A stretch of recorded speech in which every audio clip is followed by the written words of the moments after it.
Good morning, my fellow yoga travelers. I'm mighty glad to be alive today, and I hope that you are too as we continue to live, laugh, love, learn, linger, live the life we love. Tuesday's Song Day, just a few verses because Bob Dylan writes a lot of verses to every song, but I'm just going to do two.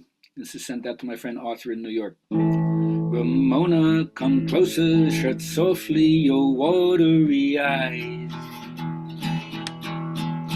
The pangs of your sadness will pass as your senses will rise. Will the flowers of the city, though breath like at death like at time? And there's no use in trying to deal with the dying, though I cannot explain that in line. Your cracked country lips I still wish to kiss, so to be by the strength of your skin. Your magnetic movements still capture the minutes I'm in. But it grieves my heart, let's see, I'm trying to be a part of a world that just don't exist. It's all just a scheme, babe, a vacuum, a dream, babe, that sucks you into feeling like this. Yeah, I love that song. My God, he gets so much traction in that. Anyway, check it out if you've never heard Bob Dylan do Ramona. Therefore, you see. All right, my friends, what are we doing today? Oh, today we're moving on. First, my journaling questions for you. Sometimes I talk about the three in one, the child, the teenager, and the mature person. So I asked the child in you, how do you seek approval? I asked your teenage rebellious youth, how do you control your anger? And I asked the mature adult, how do you seek security from fear? Check those three out. It will give you rich psychological material to work with. All right, so I hope that we're all interested in stopping the chain of pain, as they say, so that we could let in the well-being that's natural to us, the well-being that we deserve. And the first way to do it is start reaching for better thoughts. Clean up your thinking.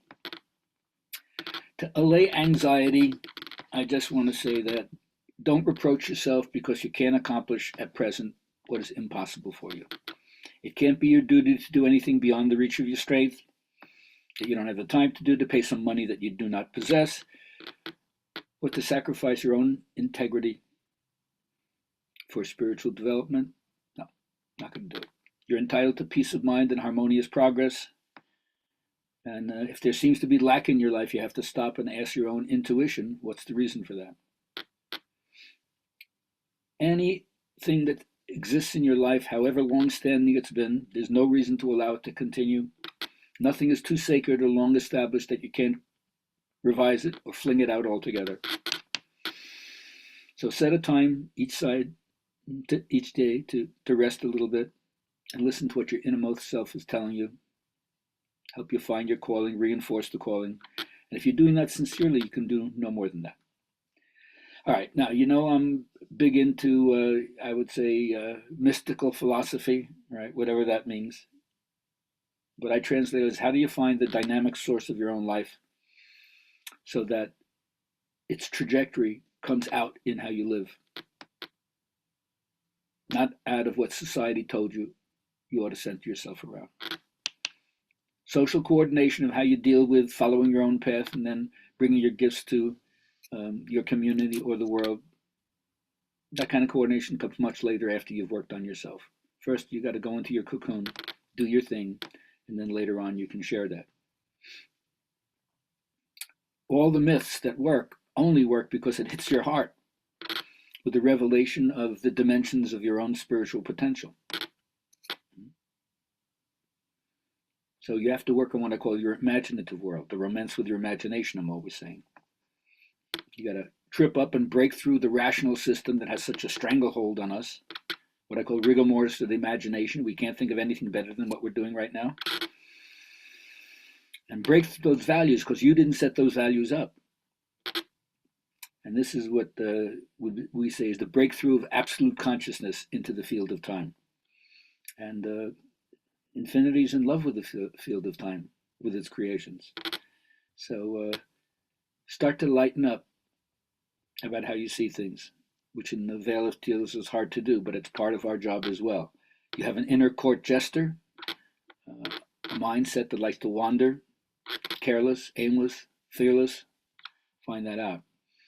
Now, it's true that in certain ritual initiations, there's a de-emphasis on your individuality when you're first taking the initiation. They strip you of all the former prestige and status. Like when you go into the army, everybody's hair gets shaved, everybody has the uniform, everybody has to follow the schedule.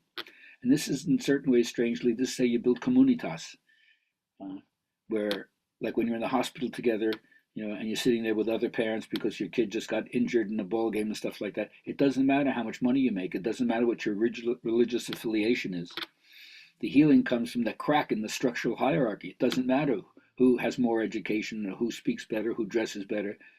You're all there for the same reason, concern for the healing of your child, right? So sports does that. It whittles you down to being the same. But unfortunately, in our culture, what I call ceremony just reinforces the status quo. So you're just commuting. Whereas in initiation, you don't know where you're going. You're out of control in the positive way.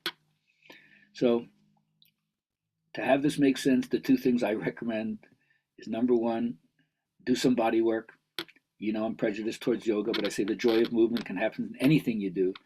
And the body work helps you to develop the psychic energy of the body, not just the physical energy of the body. And that's going to help you understand in a better way and utilize in a smarter way the exquisite aspect of our intellect, which is a great servant, but not a good master.